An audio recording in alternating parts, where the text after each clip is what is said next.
I'm walking through a grove of beautiful trees here in Bahia, and it's one of the coolest places here in Uvita.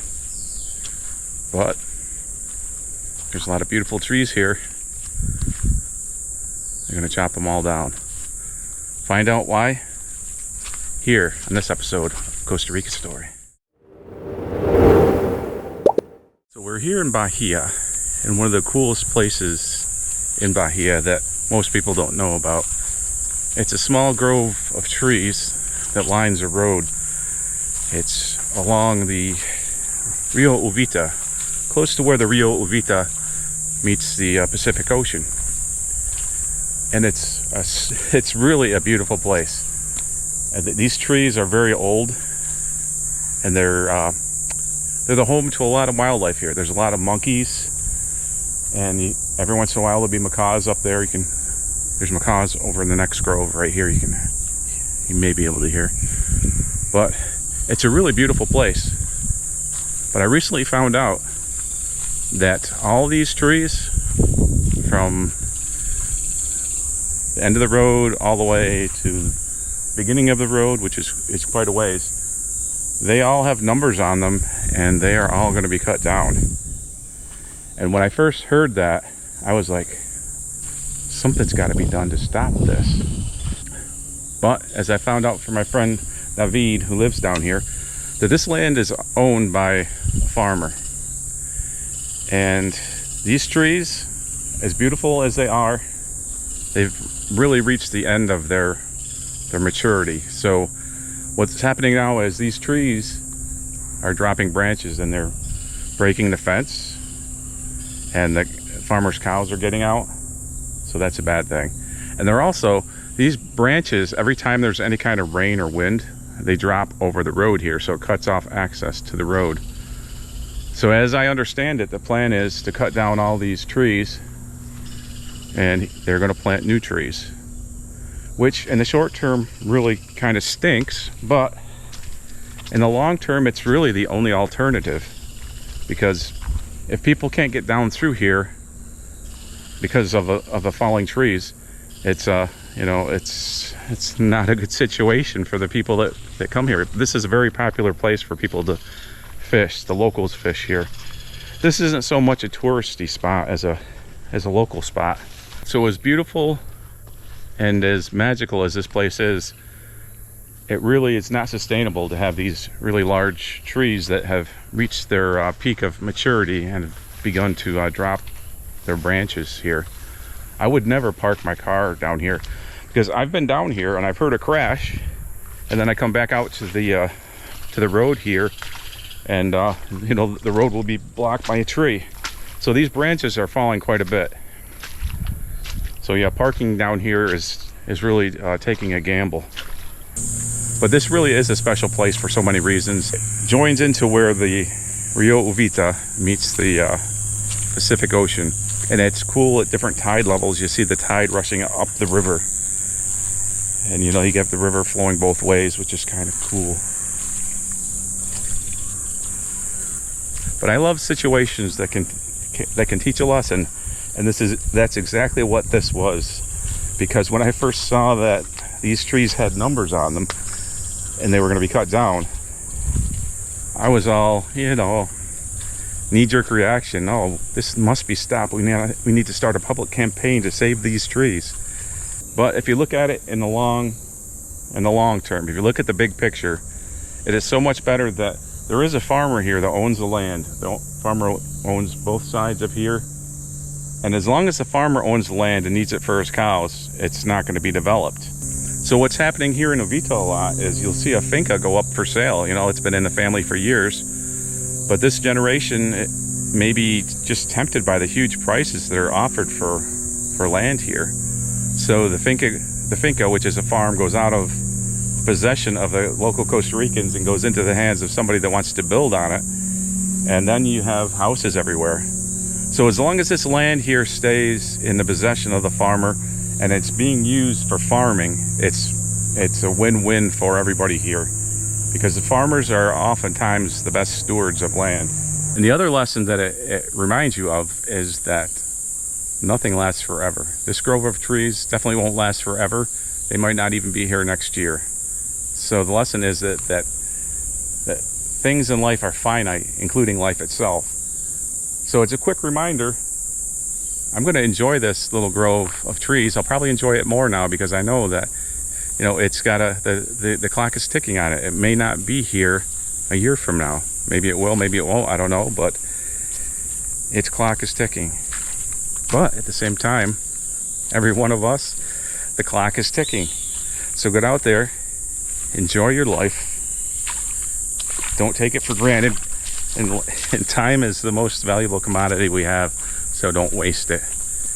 And when I say that, I'm usually preaching to myself because it's what I do.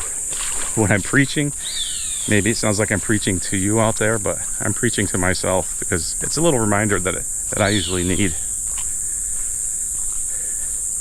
Embrace the day. Embrace life. That's right.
at the end of the grove is where the Rio Uvita meets the Pacific Ocean.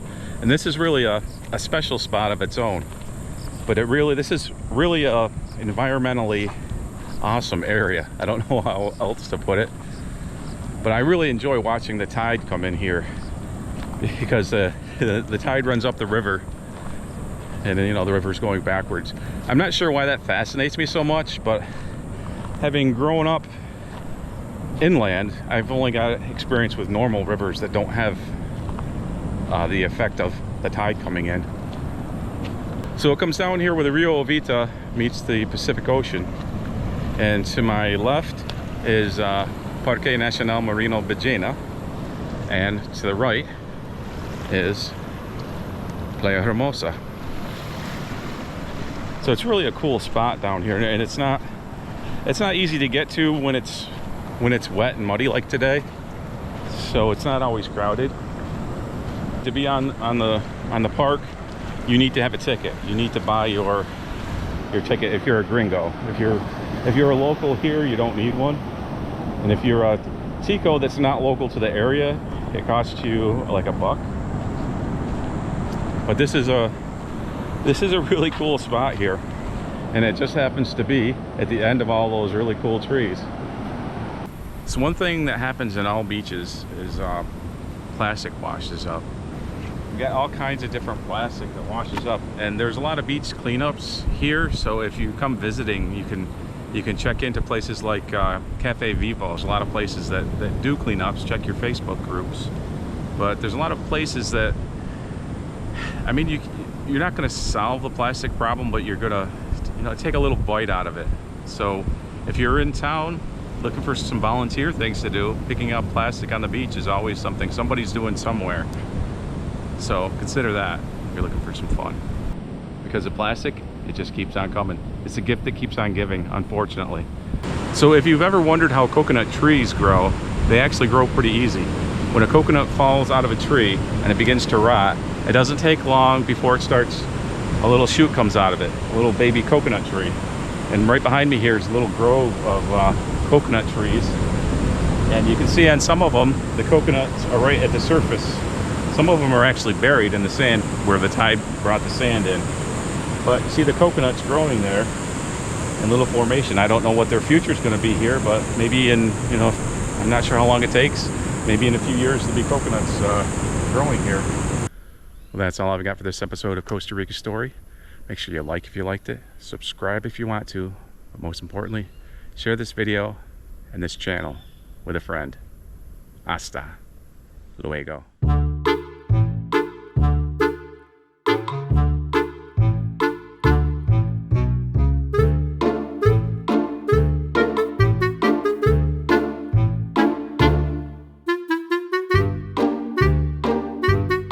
Any place here in Uvita, Bahia area, when we get a lot of rain, the terrain changes a little bit. It changes a lot. You have to learn to slug through the mud. It just becomes part of life.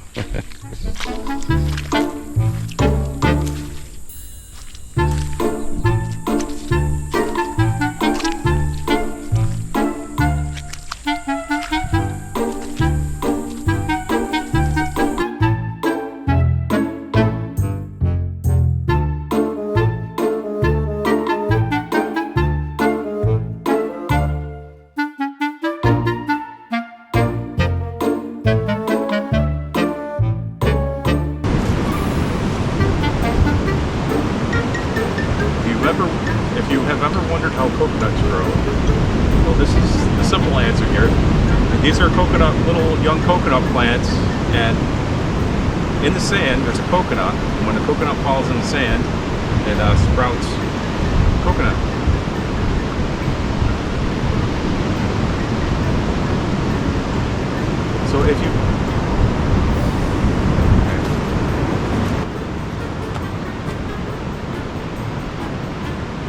So if you've ever wondered how coconut trees grow, they grow pretty easy. They grow even like when a coconut drops on the ground, they start sprouting. Even if the coconut isn't in the ground, it still sprouts. So you'll see coconuts all over the place sprouting little coconut trees.